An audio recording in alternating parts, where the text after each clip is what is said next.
En esta lección vamos a presentar el teorema de Bolzano y su aplicación directa, que es el método de bisección. Comenzamos presentando el teorema de Bolzano, que dice que si tenemos una función f definida en un intervalo AB, que es continua y de forma que f de A por f de B es negativo, es decir, que f de A y f de B toma signos contrarios, entonces existe un punto C en el intervalo AB donde la función vale 0. El teorema de Bolzano tiene, como vemos, dos hipótesis. La primera hipótesis es que la función es continua y la segunda hipótesis es que la función en los extremos de un intervalo toma signos contrarios. Por ejemplo, puede ser negativa en A y positiva en B. Si la función es continua, podemos ir de un punto a otro sin levantar el lápiz del papel y por tanto habrá un punto de corte C en el intervalo AB donde la función vale 0.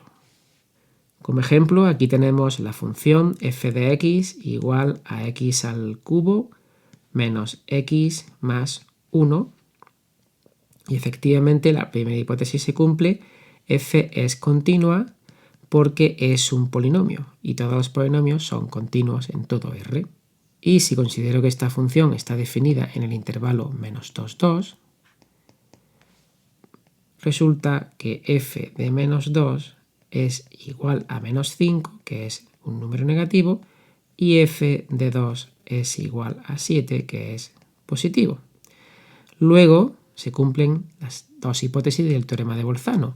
La función es continua y toma signos contrarios en los extremos de este intervalo. Luego, el teorema de Bolzano me asegura que existe un C en el intervalo menos 2, 2, donde f de C vale 0. Este símbolo es el símbolo de existe. Pues este teorema de Bolzano lo podemos usar para encontrar este 0, porque como hemos visto, el teorema de Bolzano solo me habla de la existencia de este punto, de esta raíz de la función f, pero no me dice dónde está exactamente. Si yo quiero resolver ahora la ecuación x al cubo menos x más 1 igual a 0, es decir, quiero encontrar la raíz de esta función, pues viéndola y viendo que es un polinomio, uno podría estar tentado a intentar encontrar la solución con el método de Ruffini. Pero con el método de Ruffini, para esta función, no vamos a ser capaces de encontrar la solución. Y es que en realidad el método de Ruffini no es un método para encontrar las soluciones de ecuaciones de este tipo. Es un método para dividir polinomios. Nosotros cuando hacemos Ruffini tenemos que darle a Ruffini la solución, lo que nosotros creemos que es la solución. Y Ruffini nos confirmará o no que efectivamente hemos encontrado la solución. Pero si la solución, como es el caso de esta ecuación, es un número irracional, no vamos a ser capaces de encontrarla con este método. En cambio, el método de bisección es un método que sí nos va a encontrar la solución, aunque sea de forma aproximada. El método de bisección consiste en repetir el teorema de Bolzano cada vez con intervalos más pequeños. Una vez que hemos encontrado que f de menos 2 es negativa y f de 2 es positiva, y que la solución está en el intervalo menos 2, 2, entonces uno puede calcular la media de este intervalo, y la media de este intervalo es menos 2 más 2 entre 2, y esto es igual a 0, y calculo f de 0. Y f de 0 vale 1, que es positivo. Pues bien, si en 0 la función es positiva, y veo arriba que en menos 2 es la función negativa, ahora sé que la solución debe estar en el intervalo menos 2, 0, ya que en los extremos de este intervalo, menos 2, 0, la función toma signos contrarios. Gráficamente lo que tengo es que si la función en 2 era positiva y en menos 2 es negativa y en 0 veo que es positiva, la solución debe estar ahora en el intervalo -2, 0. Y el teorema de bisección sigue ahora calculando la media del nuevo intervalo, -2, 0. La media de -2, 0, -2 más 0 partido 2, es igual a -1. Y calculamos f de -1, que es igual a 1, que es positivo. Me fijo que en los puntos que tenía anteriormente, en el -2 la función es negativa, así que junto el punto -1 con el punto -2 para construir el nuevo intervalo, ya que en -2 la función es negativa, en -1 es positiva y por tanto en ese intervalo -2, -1 está la solución. Gráficamente lo que estoy viendo es que en el punto -1 la función es positiva. Luego ahora la solución debe estar en el intervalo -2, -1. Podemos seguir iterando el método de bisección. Ahora la media en el intervalo -2, -1 es -1.5.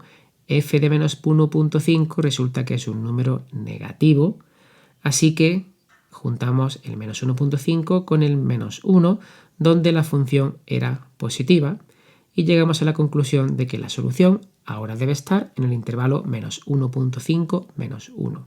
Y así podemos seguir con el punto medio del intervalo -1.5, -1, que es -1.25, donde la función es positiva, luego la solución está en el intervalo -1.5, -1.25.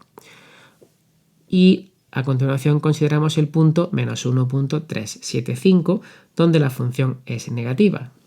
Y la juntamos con el punto -1.25, donde la función era positiva, lo que nos da que la solución está en el intervalo -1.375, -1.25.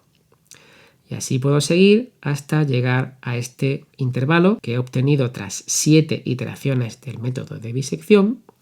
Este intervalo con el que ya puedo decir por lo menos cuál es la primera cifra decimal de la solución, que es 3. La solución es -1,3 y está en este intervalo. La solución con más decimales, obtenida con otro método numérico o con este mismo método de bisección, pero con muchas más iteraciones, la vemos ahí, que es -1.32472. Y en este caso, como estamos buscando la raíz de un polinomio de grado 3, resulta que sí se puede dar la solución exacta y se puede obtener con un programa de cálculo simbólico como máxima, y aquí veis el resultado. Este polinomio de grado 3 tiene 3 raíces, 2 de ellas son complejas, como veis aquí se ve la unidad imaginaria en las 2 primeras, y la tercera es la raíz real, que como veis tiene una expresión bastante compleja con raíces cúbicas y raíces cuadradas. Este es el número que debemos probar en el método de Ruffini para encontrar la solución. Así que como veis es totalmente impracticable. Pues esta solución en decimal es -1,32472, etcétera, con infinitas cifras decimales porque es un número irracional. Gráficamente lo que tenemos es lo siguiente. Partimos de la función x³ menos x más 1 y hemos visto que en los extremos del intervalo, -2, 2, la función toma signos contrarios. En -2 la función es negativa y en 2 la función es positiva.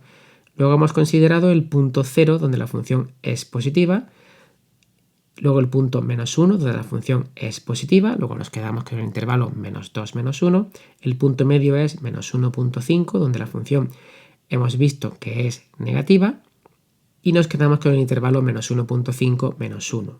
Y así vamos poco a poco acorralando a la solución todo lo que queramos. Este método, en principio, no para nunca, y hay que pararlo cuando lleguemos a un criterio de parada, como el haber cometido un error máximo o el tener una serie de cifras decimales exactas.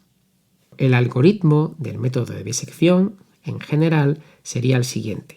Partimos de una función continua en un intervalo a,b, tal que toma signos contrarios en los extremos del intervalo.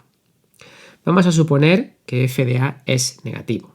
podemos repetirlo todo con f de a positivo. Vamos a suponer ahora que f de a es negativo. Entonces partimos de un intervalo a sub 0, b sub 0, que es el intervalo inicial AB. Tomamos el punto medio c sub 0, que es la media entre a sub 0 y b sub 0. Entonces pueden ocurrir tres cosas: que la función en c sub 0 sea 0, sea positiva o sea negativa. Si la función en c sub 0 es 0, ya tenemos la raíz de la función, ya tenemos la solución. Si la función en c sub 0 es positiva, entonces me olvido del punto b y considero que mi nuevo intervalo A1, B1 es el antiguo intervalo A0, C0. Y si la función en C0 es negativa, me olvido del punto A, donde también era negativa la función, y mi nuevo intervalo A sub 1, B sub 1 es el antiguo intervalo C sub 0, B sub 0. Así vamos consiguiendo una serie de intervalos A sub 1, B sub 1, A sub 2, B sub 2, A sub 3, B sub 3, ¿de acuerdo? Hasta que obtengamos la solución exacta en algún momento, f de x igual a 0, o encontremos una aproximación suficientemente buena para esta solución exacta. Aquí tenéis un ejemplo con la ecuación x más e elevado a 2x igual a 0. Aquí es verdad que no se puede expresar de forma exacta la solución de ninguna manera, no como en el caso anterior. Por tanto, aquí lo que quiero es encontrar la raíz de esta función f de x igual a x más e elevado a 2x. Se puede comprobar que f de menos 1 es un número negativo y f de 0 es un número positivo. Y ese es mi intervalo inicial, el intervalo menos 1, 0. El c para este intervalo es menos 0,5, donde la función es negativa. Entonces, ahora me quedo con el intervalo menos 0,5, donde la función es negativa, 0, donde la función es positiva. Y el punto medio es menos 0,25, donde la función es positiva. Así voy iterando el método de bisección. Aquí tengo 7 iteraciones de este método, donde llego a la conclusión de que tras estas 7 iteraciones la raíz es menos 0,42 y pico. Por lo tanto, aquí estamos cometiendo un error menor que 0,01. En conclusión, el método de bisección, como vemos, siempre converge a una raíz, porque el intervalo cada vez se hace más pequeño. En cada iteración el intervalo mide la mitad que la iteración anterior. Luego esto va acotando el espacio en el que está la solución. Además, siempre tenemos localizada la raíz en ese intervalo que obtenemos, y sin embargo tiene una desventaja este método, y es que es bastante lento. Lento en comparación con otro método que veremos más adelante, como es el método de Newton-Raphson.